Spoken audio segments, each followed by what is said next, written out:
Hello. Hello. How are you tonight? Fine. Fine. Hello, everybody. Hello. So here we are in the live for what was supposed to be the Alicia Vikander session at Movie Talks, but we were amazingly surprised because Surprise, we got surprise. Michael Fassbender instead of Alicia today. So, hi Michael, I will unmute you over there. I think you're there again. Unmute. Hi. Unmute now. Perfect. Amazing that Hey guys. you join us. Hi. Amazing that you can join us. I cannot believe that you find time to join the Shortcuts network. These are weird times. Well, we're all in one place, which makes it easier. Yeah, well at home, right? Yes. I think most people are, but yeah, surprisingly quite busy actually over the period, which has been great. There's lots of work that we're doing at DMC, prepping films, getting them ready for when actually we'll be allowed or able to go back filming again. So yeah, it's been quite a productive time. You can still do some reversing, testing things. Are you preparing something in your sleeve that we can know more about it? Unfortunately, I was never much of a magician, so my sleeve work is a bit shabby. But no, it's just basically things like this: Zoom meetings with the writers, the other producers at DMC, scripts going back and forth. The development process. But in terms of obviously getting actors together and rehearsing, obviously we can't do that yet. But we'll just wait and see what sort of restrictions are still in place with filming. Do you have any frame for it? Do you know that you're going to know more in 1 month, or if everything is still blurry at this point in terms of coronavirus post world, let's say? I guess I'm as much in the dark as everyone else. I suppose the major issue is insurance, Mm-hmm. So to go back to work on a film set in terms of insurance companies insuring the project, that I don't know, how to get around that issue. Obviously, if somebody gets sick and they have to shut down production, and then the fear of other people being sick, that's hugely costly and risky. So I guess if you're making a film with a very small crew and small cast, and I'm sure people are looking into that in terms of like filming in one space, people staying in one space. I guess for short films, for young filmmakers, that would be kind of an exciting time too, if they could get around that in terms of keeping a cast down, shooting something in one location. Yeah. But no, I have no idea when things will be up and running again. So let's start from the beginning. How Okay. did you get into acting? How did you end up here? Yeah, I was just very lucky, and I think the journey to this point has just been down to lots of other people. People that sort of guided me. In this case, it was a guy, Donny Courtney, who's a teacher at the Gaiety, who came down to my secondary school, and he just set up some drama workshops and some and comedy classes. And so let me just fix this camera. So on a Wednesday, you would either sort of do sport, or you had sort of a half day in the school. So he set up a drama class, and I just sort of connected with it. I guess it was difficult because I was 17. I had no idea what I wanted to do. Mm-hmm. I wasn't very good at anything, sort of average at most things. And then I just sort of felt a connection to it. So I was very lucky. It was down to him. And then I ended up going on to a college in Cork, Coláiste Stefan Nefa, trained there. Then my teacher was like, you should go train properly, over sort of 2-3 year period. And so then I went to London, And do you believe that training is really important in acting? Is it something that an actor should really invest, or you can skip it somehow? look, there are many journeys, and for me, it worked. I suppose you learn, I would say most of what you do by doing it. So if you get into film early, young, you're not going to learn any better than being on the job. That's a fantastic apprenticeship. But if you don't get that opportunity early, what it helped me do was develop a structure. And certainly then I tailored it myself years later through work. But in moments of fear, or when you sort of lose sort of footing, it's nice to have a structure that I know I can go back to, even just to calm the nerves, to sort of adjust the mind. I can go through a process, and then there's a sort of logic to that process. But there's some of the greatest actors out there, I think, never went to school. So it's really, what suits for each individual and the journey they're on. Cool. And in those first times as an actor, is there any tip that you would like to share with the ones that are starting out now, that you think, come on, you should tell this more to people? Is there anything that you can remember? It's a couple of things. I think, if you're a musician, you have an instrument that you can practice every day. It's the same if you're a dancer. They work so hard, doing the same drills every day.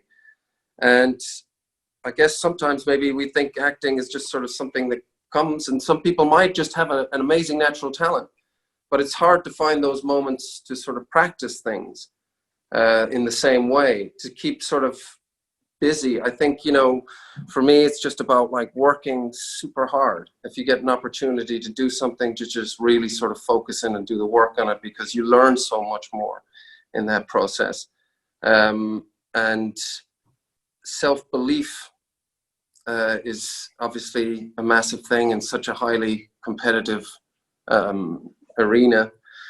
And your instincts, trusting your instincts, to sort of just, when an instinct comes, go do it, and that sort of then leads on to being somewhat fearless. It's like to be prepared to fall on your face in front of a bunch of strangers, look like an idiot, and get over that, because once you do that, then you can move forward. And it's like, it's never as bad as the anticipation of doing, like, you do a scene and it's like way too much, or it's like really bad, and there's a fear element to, like, oh God, I can't be bad. But in order to sort of learn, there has to be failures. And it was the thing that Steve McQueen used to say to me when we were shooting all the time. He was like, we fail and then we try and fail a little better, and you're searching, so to be brave, I think. And any tip for the raining days, those moments that you really fall on your face and you think, okay, that's it, I'm over, acting is over. So Fassbender tips for the actors now falling in their face. Any good one? I Next think day is going to be sunnier, or I've had so many of those moments. For me, it didn't really happen overnight. I mean, I was still super lucky. Things really, I started to make a career out of acting at 27. But up until that point, I was doing patchy work and doing a lot of other jobs. And to just there's a lot of sacrifice then. It's like, maybe some people want to have a family, and maybe you can make a family work while you're acting. But certainly that's a lot more pressure to have an income that's secure and steady. yeah. It's hard, and then it's just about how much you believe in it and how much you want it. I remember thinking to myself, did I have a cutoff point maybe where I thought I'd start to look at other things that I could do in life before it was too late? And there wasn't too many options. But I worked in the restaurant, and so I knew that sort of world and business. but it wasn't where my heart was. So it's a very difficult thing. I think you just have to keep getting up.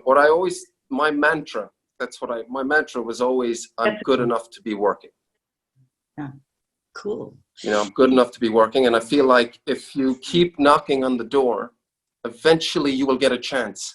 And then it's about recognizing that chance and grabbing it, because it might come again in 7 years' time, you know, but it's like being prepared. I used to mess up so many auditions, and, you know, the worst feeling was when I messed up an audition because I didn't perform correctly or I had been ill prepared. Yeah. And so I lost a lot of auditions where I did a good job, but at least I could walk away and go, I've done my part. Now it's, you know, what color your hair is, or whether you're the right height, or how they see you, you know, but it's difficult, you know. And your career is so many great films, like Steve Jobs, Macbeth, 12 Years a Slave. How do you pick your roles? Because I imagine that people flood scripts on you and you have to pick your works. What triggers you to pick up a project? I try to find, you know, it's the writing first and foremost, and then it's the director. Those are the two sort of things that they're the main factors to whether I pick it. And then it's like whether I've done something too similar before and I want to try something different. But again, it's just a very instinctual thing in terms of what you read on the paper. Mm-hmm. And then the director, because the director is the most important person. And, you know, at the beginning, I didn't have the choice of picking things, but I still, then it's a question of like, did I want to do a series where I, you know, maybe perhaps in that series for 7 years, or did I want to stay, you know, searching for film?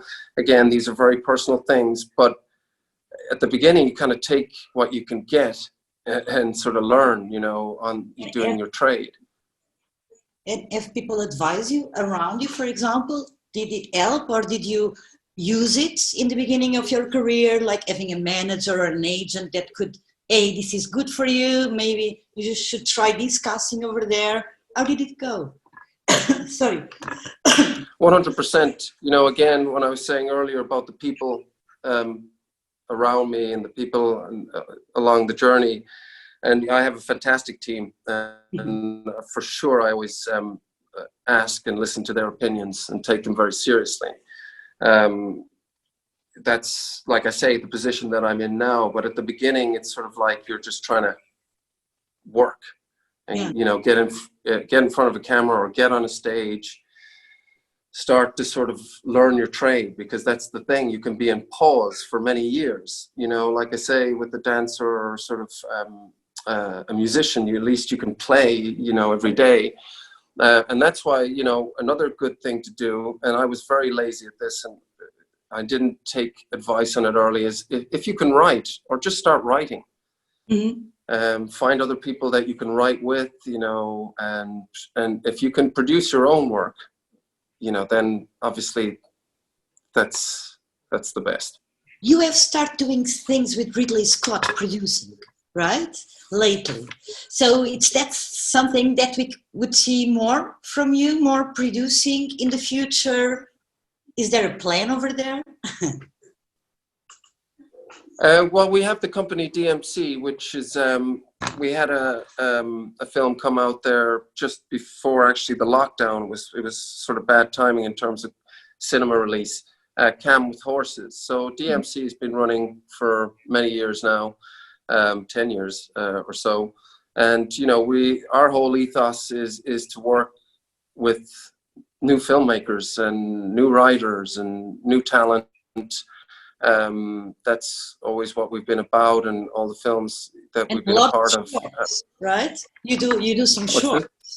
You do some good shorts also from new talent. Yes, exactly. Yeah. So exactly. I want to also to ask you more about it. Is what are you searching in a director for your production company? That could be interesting for our shortcutters over there. As a producer now. I mean, you know, I you know, people that sort of have a vision as a director, I think, you know, have a desire. I think there's many things that a director has to have at their disposal. Being able to work with people well, because everybody comes to the director and wants to have their time talking to the director. They have to have a language for each different department.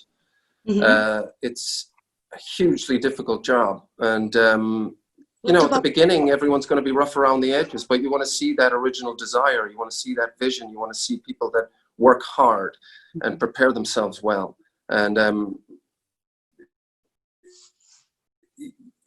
are willing to sort of also perhaps listen. I mean, it's difficult because I think you need an ego to protect you as a director, to protect your vision, but then it's a balancing act of when has somebody got a good idea that maybe you should sort of contemplate or take on board.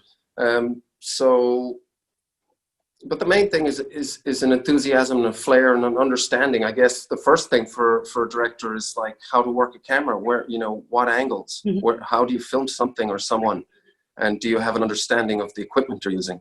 And as a producer, which stories would you pick to produce, to tell? Anything that strikes a chord. It's very hard to bottle something up or say, now we want to make a Western, or now we want to do a horror. It's just things come your way, and if you find, oh, this is really a sort of interesting voice, and there's something unique here about this, you just sort of, you react to it instinctually. I don't really know how to explain it. Certainly if you get like a piece of paper because you haven't met the person that necessarily has written it, it's that first engagement with what's on the page.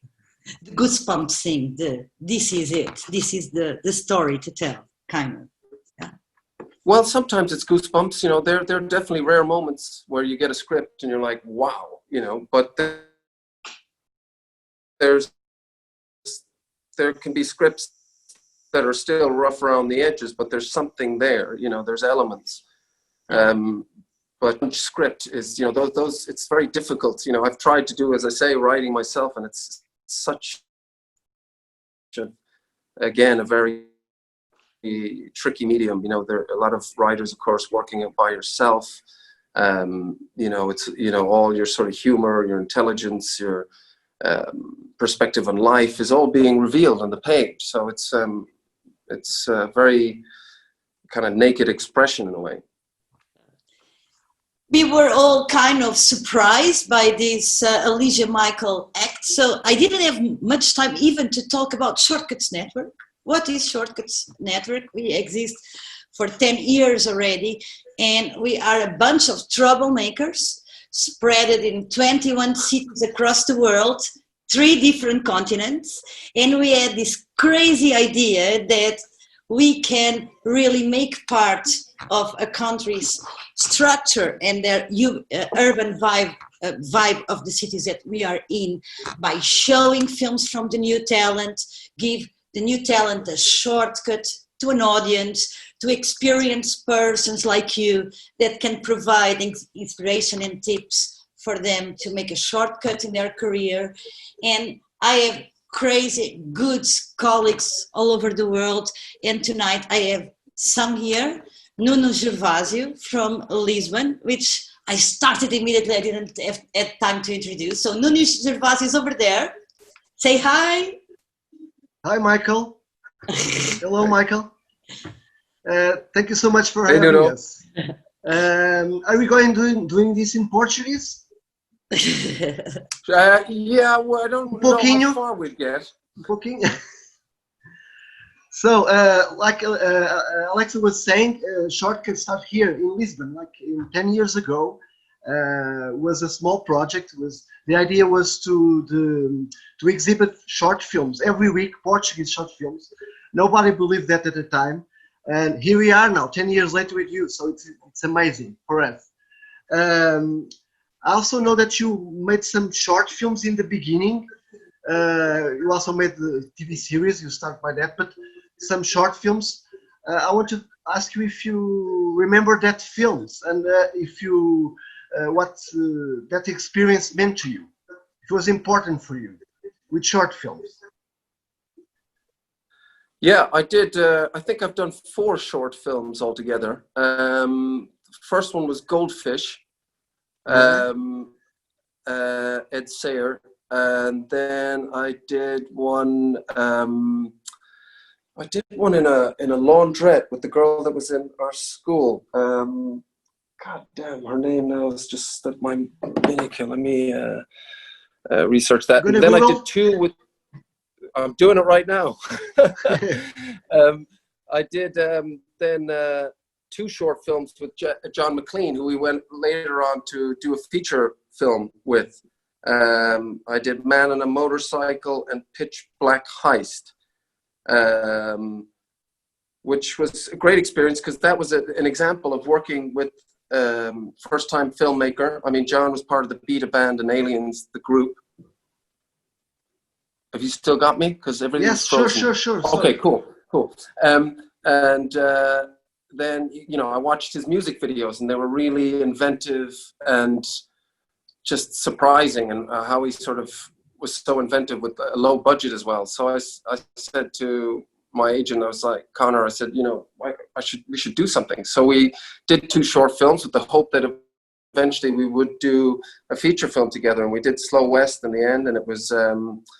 you know, it was a great success. So that was an example how, you know, short films for sure can allow a team of people to work together, get to know one another, and also for a director to sort of feel out how to work a set, to tell a story on a sort of less demanding role, let's say, than doing, you know, 1 hour 30 straight off the bat. So and now as a producer, you are doing also short films. I saw here that you produced like 2 short films. Can you tell us a little bit about that too? Because our main audience is short films admirers. So if you can tell a little bit about the short films that you made as a producer too, would be great. Yes. We did basically with Vero, a social media platform. They're our partner in terms of allowing a platform for us to sort of, you know, fund and release these short films. And, you know, again, that's just a great experience for us to work with new directors, of course, but also to have the ability to work with writers, with, you know, to, again, on that medium of a shorter sort of storytelling concept, to see sort of what writers are out there. It's a, you know, that's the great thing about making a short film, but the problem is finding the money, as I'm sure you guys know. Yeah, we know. To go about, you know, yeah. And you know, thanks to Vero for really sort of helping sponsor us for that, which, you know, then filters down to the filmmakers, and you get that opportunity to put a platform out there for filmmakers that can do shorts. Yeah, thank you so much, Michael. I just want to ask you another completely different question, because it's like a curiosity that I have. You are now doing all these films with big special effects, completely different. Always for the acting, when you are like alone in the green screen and with a suit, how different it is for you. You have to imagine and try to visualize the scene. How different it is for you as an actor to prepare for that. Nuno, I'm so sorry. I lost all of that. Sorry. Okay. I was asking about breaking up. Are you listening to me now? Are you there? Yeah, I can hear you. Yeah, I was telling that you are doing all these big films with special effects now, and how different it is from normal films for your acting to prepare when you are all alone, sometimes with a green screen and a strange suit for the acting, for the preparing. You have to visualize everything, try to imagine everything around you. It's different, it's much different. The main thing is there's a lot more people on board with these big films, crews of, you know, 500 plus people. And also it's you shoot over short, you know, like you do 2 pages of dialogue in a day. Yeah. on some short films, I would, I mean, some low budget films or independent films, you might shoot, I don't know, 15, 20 pages a day, depending on what the director's style is. So that is the main thing. It takes a longer time. In terms of the blue screen work, it's kind of not dissimilar to theater, because you have to imagine, that Moscow's in the distance instead of the audience that are sitting there, if you're doing a play, or, and you take that same principle, I did anyway, to working on a film with blue screen. Thank you so much, Michael. Now I have here Sandra. She's from the SHORTCUTZ network, and I think she has some questions from the audience to you. Hi, Michael. I've been scrolling around on our Facebook page, and a lot of people are asking about hunger. So I have Liz. She says, about Shame. She says, I absolutely loved Shame. It was one of the most intense watches I ever had in a cinema. How did you prepare for that role, and was the situation on set as heavy?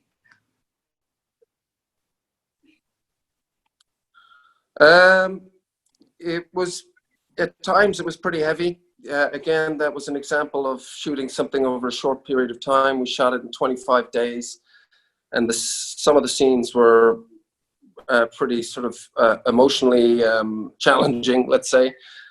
So that was, at times it got low, but also working with Steve, he's, amazing. He changed my life, but he's just such a great human on set and in life itself. But he's just, he knows when to sort of break the atmosphere, to have, to make jokes, to lighten things up, because it can kind of numb you if you're constantly in this sort of heavy zone. The preparation was to try and find the man to sit down with the man who my character was based on, and to listen to his story, basically.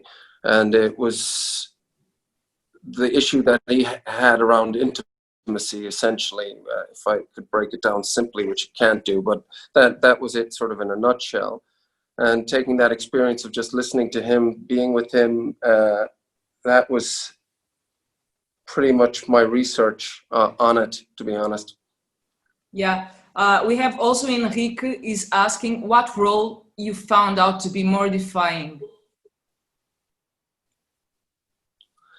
Well, hunger really changed things for me. That was, the opportunity for me. I think I was 30, and it was an opportunity for me to play a lead role, to sort of work and meet Steve McQueen, to tell a story about my own history, Irish history. That for me still remains the most special. Yeah, okay. Thank you so much. I'll keep scrolling around and be back with more questions in a second. Okay, thanks, Sandra. Thank you.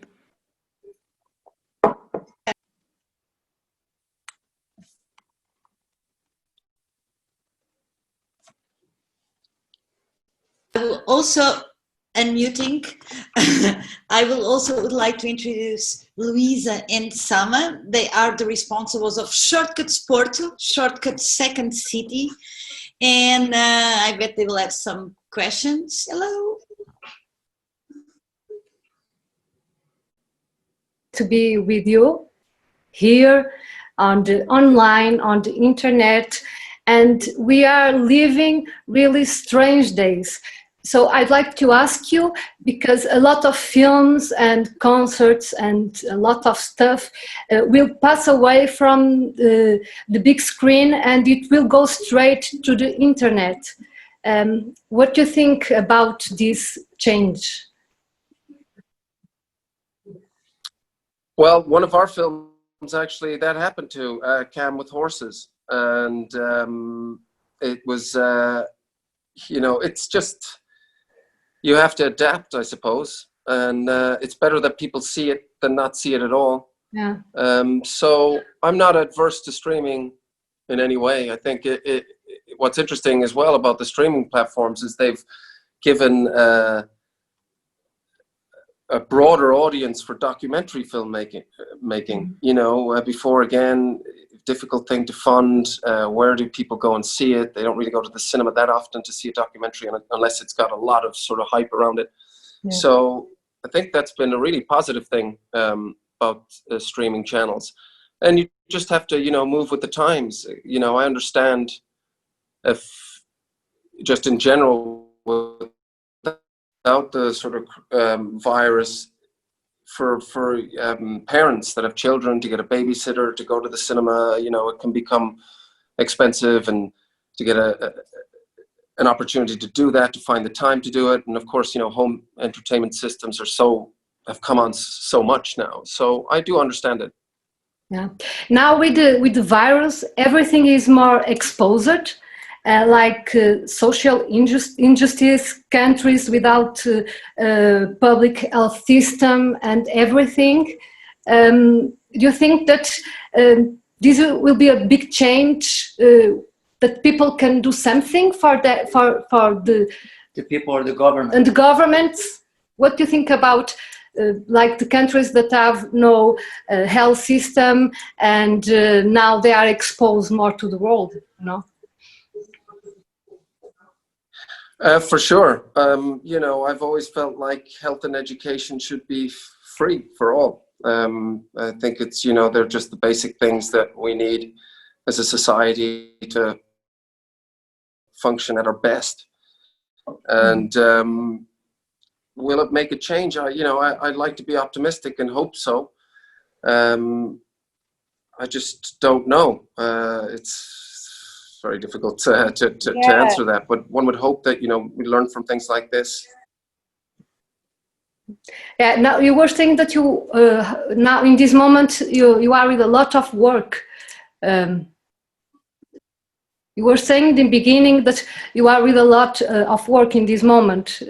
What are your days now with at home, working at home? You know, I always start with the training in the morning. So start with that, you know, have some coffee, play some chess.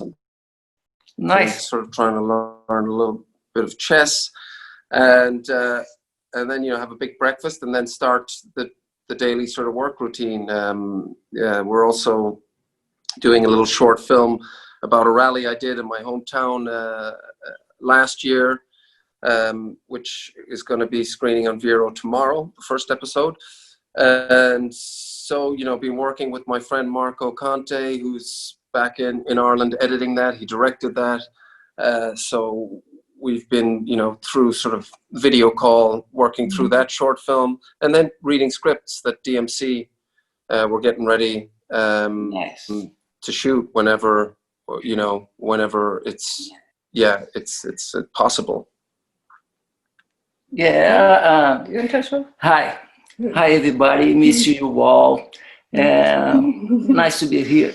It's very nice to be here with you, Michael. But I have a question about you and Alicia. Both of you used to be plays like a machine, like artificial beings in Ex Machina and Prometheus, prequel of Alien. So how you think? What do you think about the technology impact in our lives? Do you see this like a positive thing or not so positive? What do you think about this kind of impact of technology in our day-by-day lives? You know, I think it's happening. So I think it's, you know, it's not going to stop, I don't think. I think this is the journey we're on. So then it's about adapting and seeing the positives, being aware of the negatives. But I mean, what can I do? I try not to sort of stress about things that are out of my control. So if you have a problem, you know, can you sort of solve it? Yes, then you try and go about doing that. But if you can't, it's like, or you're powerless to it. There's no point stressing about it. I think, you know, AI is something that will happen. And then you hope for the best scenario in that case. Yeah. And personally, you are a sci-fi fan, a kind of a geek sci-fi, or? No, I was never really a sci-fi geek. I mean, I loved Star Wars. But outside of that, not crazy. No, it's never really been my genre. Alicia is much more interested in sci-fi.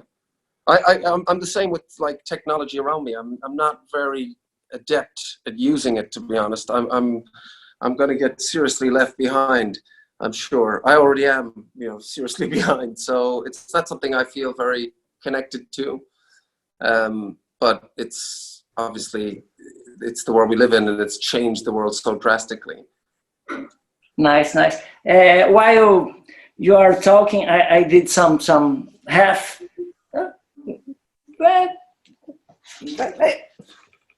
About a film. I like you say.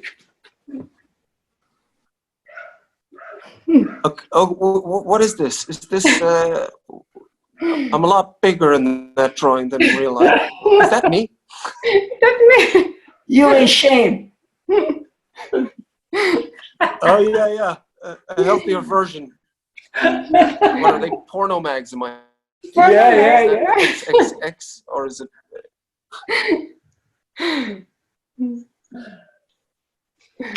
It's a lot buffer, Brandon. Yeah, very good movie. Thank you. Yes, it was a again, you know, a real honor, privilege, and I learned so much working with Steve McQueen. So yeah, you're frozen again. You're frozen again. Okay, no. Okay. Thanks. Thank you very much. And when come to Porto to visit us in SHORTCUTZ, When it's you are welcome. was allowed. Yeah. Nice set you. Thank you. Thank you so much. Ciao. Ciao. Sandra, I don't know if you have more questions from the audience over there, from Michael. We are getting a lot of questions. I have Hikram. He's asking if you have been singing, you're acting, you're racing. Is there any other thing you aspire to do in your career path?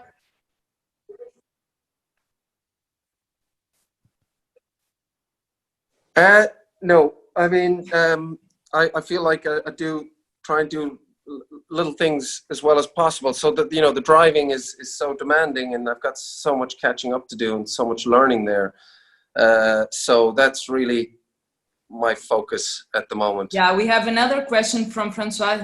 He asks, how do you manage your time between movies and racing? Well, when the racing season is happening, I can't really shoot. So it manages itself in a way. I can work in and around the racing season. Okay. Also, Diogo, he's asking, hi, Michael, I'm Portuguese and I applied to London Academy, but didn't get in this year. Did you go in the first time? Any advice? Yeah, I auditioned for how many? 4 schools in the UK. So Bristol Vic didn't get accepted. I applied to Central School of Speech and Drama, which is in Swiss Cottage in London, didn't get accepted. And I think I tried RADA as well. If I did anyway, definitely didn't get accepted. And then I got accepted to Drama Centre. Luckily, that was the school that I really wanted to go to, because at that time I was very much into Stanislavski and the Lee Strasberg School of Acting. And our acting teacher, Reuven Adiv, God rest his soul, he's not with us anymore. He was from the school. He studied there, I think, in the early 60s. And so I was very excited to sort of be under his tutelage. So your advice would be don't quit. Well, you know, I think somebody needs to know that themselves, really. You know, I would hate to say don't quit to somebody who doesn't, you know, necessarily, you know, that the path could be very tricky ahead of them. That has to really come from within, you know, how much you want it, how much you believe in it and believe in yourself. But yeah, I certainly didn't get the first drop, didn't happen for me. Yeah. I also tried in Dublin, Trinity College for drama studies the year before, and I didn't get in there. I was declined. So yeah, I've had plenty of rejection. Okay, thank you so much, Michael. Thank you. Yeah, thank you. So we also have here people that are helping us hosting these sessions, and we have our colleague Guido from the Adriatic Film Festival in Italy. Are you there, Guido? Because you were having like some sound problem. Now it's fine. Now it's fine. Italy, how are you guys over there? We are recovering slowly, but we are good. Okay, thank you. Hello to everybody. Ciao, Michael. Hey, Guido. Nice to meet you. Greetings Ciao. from Italy. I've got 3 questions, or 3. I got 3 questions from Italian audience. The first one is about the acting approach. There is a double vision of acting approach. Robert De Niro says always that you must leave the role about 36 degrees in a kind of full immersion. But for example, there is a contrary opinion, like for example, Marcello Mastroianni, who is one of the greatest actors in Italy, who says that we are actors, so we must be able just to play the role in every moment. So I would like to know from you, which is your opinion about that? What is your attitude, your approach in the acting? For me, it's a mixture of lots of different things. Like I say at the beginning, I was very much part of the actor's studio philosophy. That was, I read books on it, and, you know, De Niro, Pacino, and Brando, and these are all, you know, my heroes. And so I was very, very sort of concentrated on that. And then as time went on, I found different things, a mix of things. I kind of just got a more personalized approach. I read the script many, many times. So that's all I really do, is just continually read the script. But when I leave a set, I try and leave the work behind so I can come in fresh the next day. I don't try and stay in character. I think to be relaxed is also very good. So, you know, again, it's a very individual thing. You know, some people can spend, you know, months and months of research, and then somebody can come in, eat a banana, and just walk on set, and they're great. So I think it's just you to realize what works for you. Yeah. Okay. So we can say that it is a mix of the 2 visions. Yes, it's a mix. Okay. I think, you know, it's a very individual sort of system that I have, you know, just through sort of trying different things. You know, at one point I used to think, oh, well, my character would never do that. But then I don't even know in certain circumstances what I'm going to do in life. So sometimes to not preload too much going into a scene, to actually leave yourself alone and to actually not think, I found, is to be the best. Okay. The second like question, driving. of course.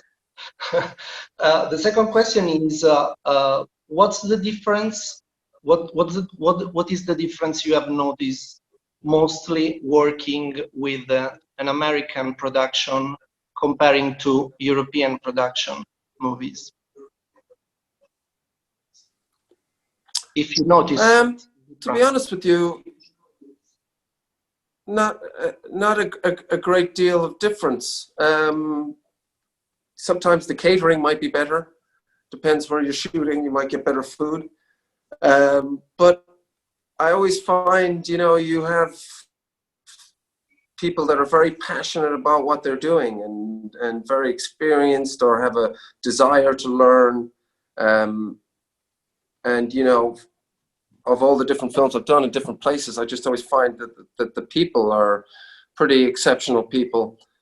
It's a very unique thing to come together with such a big group of people and to have to gel immediately. You become a sort of family. There's a lot of trust there, because it's almost like alchemy. You don't know if all these different personalities and attitudes towards film are going to all come together and work well together, and the end product's going to be good. So I don't feel like there's much difference in the people or the technicians. Some countries I've gone to where they're just starting out a film career and they mightn't be as experienced, but the passion is always there. You know, if you talk to a Grip or a Spark or, you know, a DP or director, all of them have films they love, and there's some sort of connection and passion towards film. Okay, the last one is coming from me because I have lived in Dublin for many years. So it's apparently Italian and Irish are very different, but basically we have a lot of, in reality, we have a lot of things in common. And I still always dream about coming back to Ireland and Dublin because it's like part of my heart. So I want to ask you, what is the Irish thing you have more in your heart, and when you are living abroad, when you are living far from Ireland?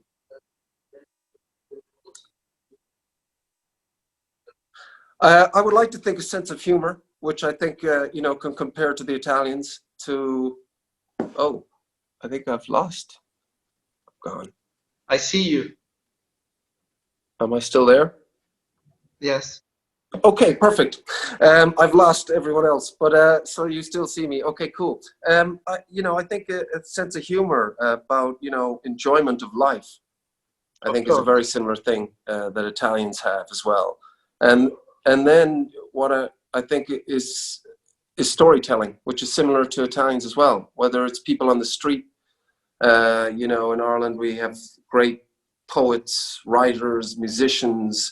The arts is very rich for such a small country. I think we produce, you know, great storytellers in all the different sort of arts, and that love of conversation and sharing stories. Yeah, I agree. I found a lot of similarities too. That's why I was asking you about that. Okay, thank you for your availability, and we will meet in Italy, okay? Thank you, Guido. Joe. We are also hosting this with the Student Hotel. They are a place where the really young people just get together and they work and they live and they study and they date and they eat. It's spread also around the world, and they are helping us organizing this. So I don't know if Pook and Paul that are here have something to ask or say. Can you guys let us know? Yeah, sure. Hi, hello, Michael. I had actually, can you hear me? Oh, bad. Hey guys. Yes, actually. Yes, I can hear you. I've just got the pictures back up again, but they're all black. Perfect. Can't see anymore. Yeah, I have okay. a question I can hear you. Regarding cinema. So basically, you're confronting. I would say you can confront different actors from different age and different directors from different age and countries. Would you say there is a difference between the new one comings and in terms of energy and in terms of ideas and the way they work compared to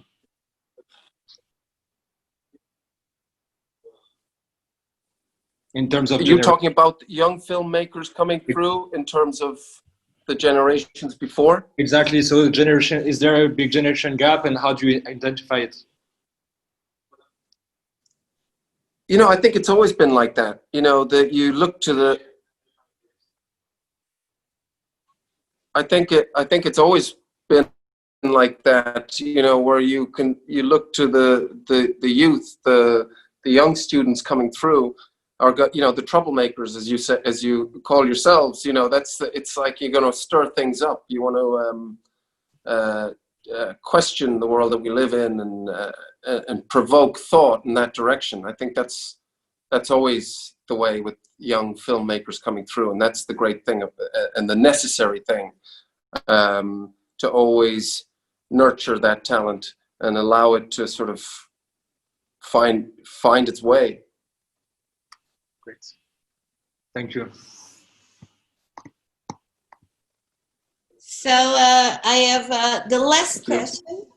I believe that you must receive everything already, but is there any role that you would love to play that never receive a script for it, or the perfect character?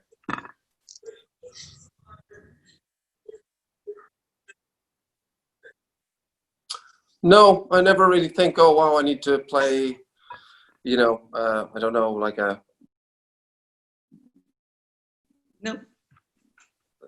scientist or a boxer. I long to play. No, I just sort of react to the material that comes my way when it does. But no, that I feel very satisfied. Great people, and I've learned that's the main thing. You know, if you can work with good people, regardless of what the part is, you know, you can learn so much. Yeah, I can imagine.